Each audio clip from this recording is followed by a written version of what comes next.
This is the weekly segment where we shine a spotlight on those who have folded in their requirement or duty to respond to the public and to engage with the public. This week, we're well into December now, and as the country gets into the festive spirit, we'd normally, as I mentioned earlier, be full swing into silly season at this point.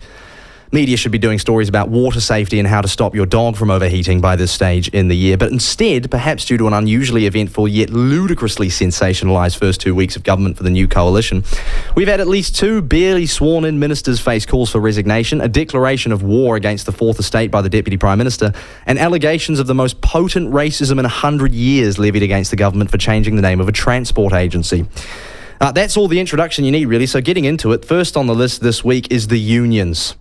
Famous, of course, for being noble champions of productivity and efficiency in this country. If you want something done fast and with little fuss, call the unions, mate. Get the unions on board. In all seriousness, though, while in some cases necessary and generally well regarded, some unions in this country, particularly the NZCTU, seem to have devoted themselves passionately to the cause of disrupting and hindering the new government.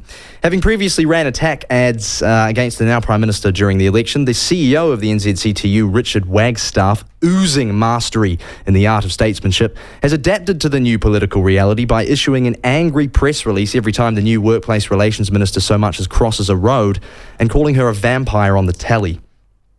Far from being the only union to complain loudly and often about the democratically elected new government, New Zealand transport unions took aim at Nicola Willis this week over her announcement that no extra funding would be given to the Cook Strait ferry upgrades. They, like the NZCTU, have called for the new Minister of Finance to resign. As I briefly mentioned earlier, I find this level of outrage confusing, not least because this country's major ferry service has been utterly woeful for a very long time, including during the tenure of the previous government, who squandered millions on initiatives like Let's Get Wellington Moving, which paid over $80 million to consultants to sit in rooms and talk about roundabouts, not actually building them. Nevertheless, the Maritime Union has apparently suddenly stumbled upon the importance of a ferry service that isn't dire and is subsequently calling on the Finance Minister to resign for not helping to make it better 2 weeks into the job.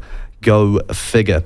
It goes without saying that all the unions mentioned here either declined or failed to respond to media inquiries from us. Richard Wagstaff apparently no interest in coming on and explaining whether he has a genuine interest in the fair pay agreements that never were, or whether he's simply another iteration of a wider malaise that has infected widely our public service unions and indeed media at the idea of 3 years of a centre-right government.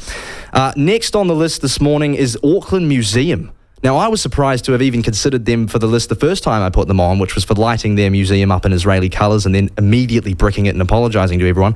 But it seems their intense preference for keeping out of trouble is having a counterproductive effect. This week, an excellent piece by The Spin-Off revealed that the museum turned down the chance to host a significant exhibition dedicated to the wildly popular Harry Potter franchise, due to the fact that its author, J.K. Rowling, has said stuff their employees don't like very much. Now, to me, this is the perfect snapshot of what cancel culture and woke cancel culture does to organisations, businesses and institutions when it seeps into their decision-making process. It entirely envelops and then erodes the mission statement of the groups that embrace it.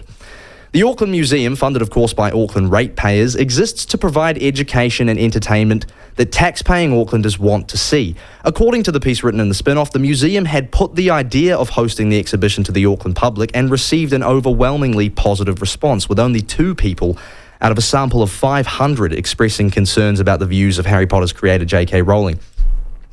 What ensued, however, was not a sensible procession of respectful approaches to displaying an exhibition that was widely anticipated.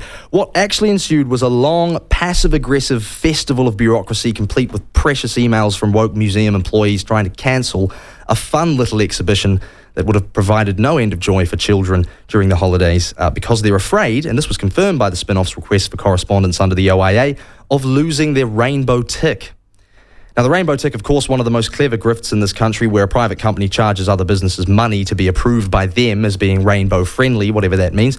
But what that actually does, as is clearly evidenced by the canned Harry Potter exhibition, is it encourages businesses, groups and organisations not to carry out their duties or mission statement if they think it will get their woke tick revoked. Well, I'm sorry. Your job is to put on exhibits the public want to see. It is not to deny thousands of people the opportunity to see something interesting so that you can keep on good terms with trans people. I'm sorry. the whole thing is amazing as well, because there wasn't even any backlash to the exhibit in the first place, aside from the 2 woke people responding to their survey. So organisations and groups are now preempting poisonous cancellation campaigns before they even happen, because they're so terrified of what might happen, even when the overwhelming evidence suggests it would have been a good thing that brought people, a lot of joy. So good on you, Auckland Museum. Enjoy your persisting possession of the rainbow tick you paid for. Auckland families will find something else to do over the holidays and somewhere else to spend their money. But God, what a ridiculous decision that was. And what a great little example of how things like the rainbow tick can ruin everyone's good time. But that is Holier Than Thou for this week. The last one probably until the new year, until next year. And gosh, it has been a joy. It's been a really great few weeks.